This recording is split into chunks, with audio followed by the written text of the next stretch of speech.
Alright everyone, welcome back to another video. Last time we left off with the Reds enter Hungary's capital, talking about the Soviets getting into Budapest.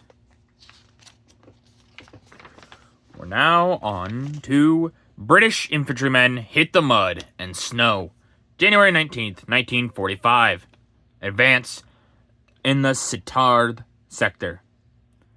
On January 16th, the infantry, and armor of the British Second Army launched an attack on a German salient east of the Maas River. A snow, followed by a sudden thaw, made it tough going for the men and vehicles. Also, the Nazis resisted fiercely, but the British made good their initial objectives and cleared the area between the Juliana Canal and the Maas, following a link-up of British forces in that area. But the Nazis fought bitterly from the moment the British reached the Reich border, and advances continued to be measured in yards during January. In these photographs, the Tommies are shown as they hit the snow and mud when German mortar bombs explode too close for comfort.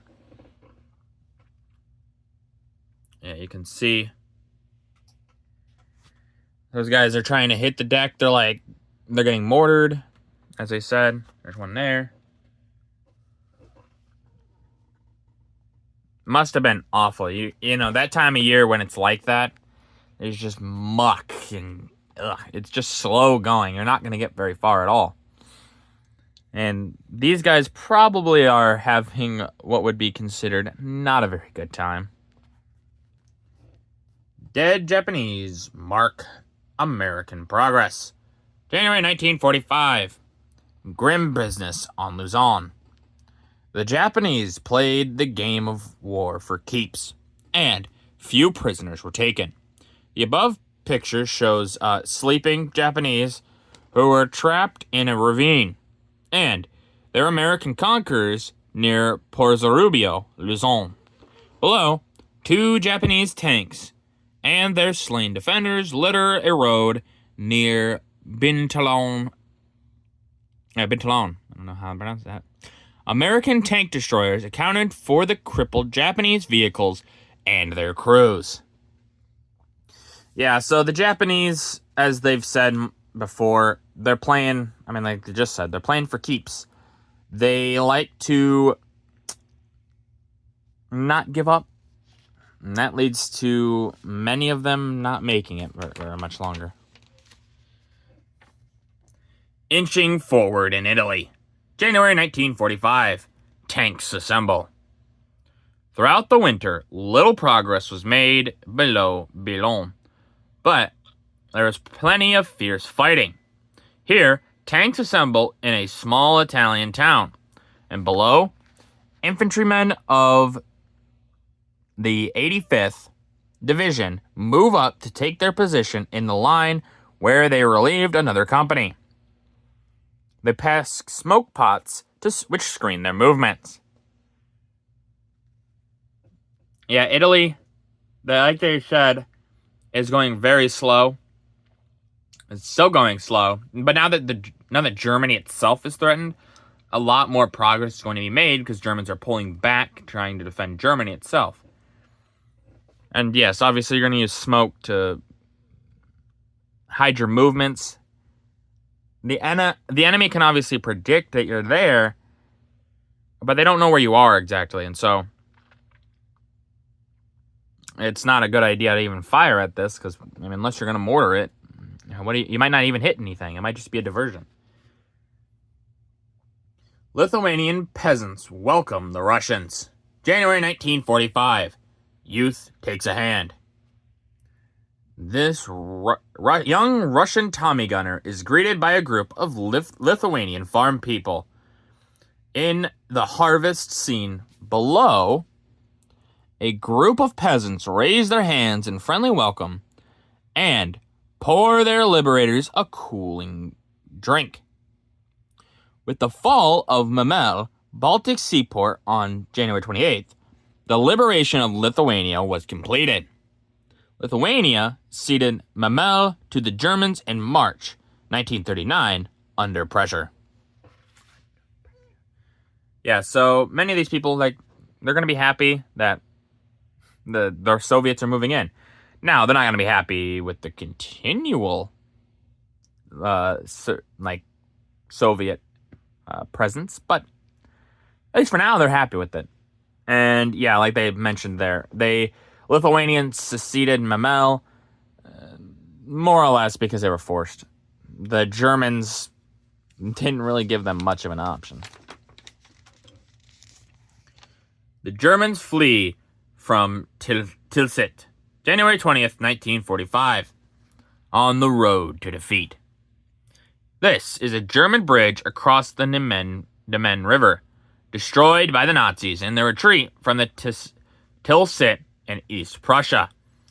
The victorious Third White Russian Army entered the town, shown below.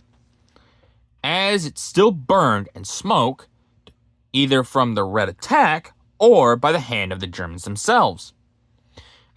At last, the Nazis were being forced to take a dose of their own bitter medicine.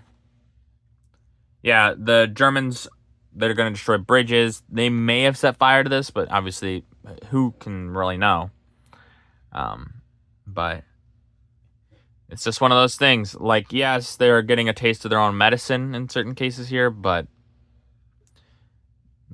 civilians aren't really the ones doing the fighting, so. The Yanks re-enter St. Vith, January 1945. Reconnoiter for snipers. Wearing winter camouflage, United States First Army troops flush a building in St. Vith, Belgium. For German snipers above, the important road junction below was demobilized in the heavy fighting for its possession. While white-clad doughboys are still on alert for the remaining Germans. With St. Vith recaptured, the bulge became a blister. Yeah, you can see, obviously, the Germans, they've talked about it a lot. When they fall back, they leave snipers, which is kind of important. But, yeah. And obviously, they're talking about the bulge there. It's becoming a blister. It's not even really becoming much of a bulge anymore. The Little Burma Road reopens. January 22nd, 1945. China's life artery. Winding through jungles, over mountains, valleys, and rivers, this is the Little Burma Road. For 2.5 years, it could not be used due to a blockade by Japanese troops. But Allied troops cleared out the Japanese. American engineers went ahead with construction work, and on January 22nd, the Little Burma Road was again ready to supply lifeblood to the heart of China. In the picture at the right, the first truck convoy to pass over the newly opened road assembles in Ledo. Assam to travel with supplies to Kunming, China, approximately 1,000 miles distant. Yeah, so this road is extremely important to China. And like I said, it's been 2.5 years. The Japanese have blockaded it. They've kind of made sure that they can't continue, like the Allies can't continue through. And we're seeing now that this is open, you can see the amount of trucks just that are going to be pouring into there. And it'll give China a much needed boost in supplies, supplies, even morale. And it might even give them a boost of troops. I'm not 100% sure. Obviously, this is one of those fronts that we don't really talk about, but it is important to the war. And so this is big. This is really big. I'm sure Chiang Kai-shek is sitting there going, woohoo, we got it open. Good job, boys.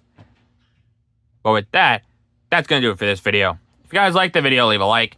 If you didn't, leave a comment. Tell me what I could improve on. I always appreciate your feedback. And as always, subscribe. It really does help out the channel. Thank you.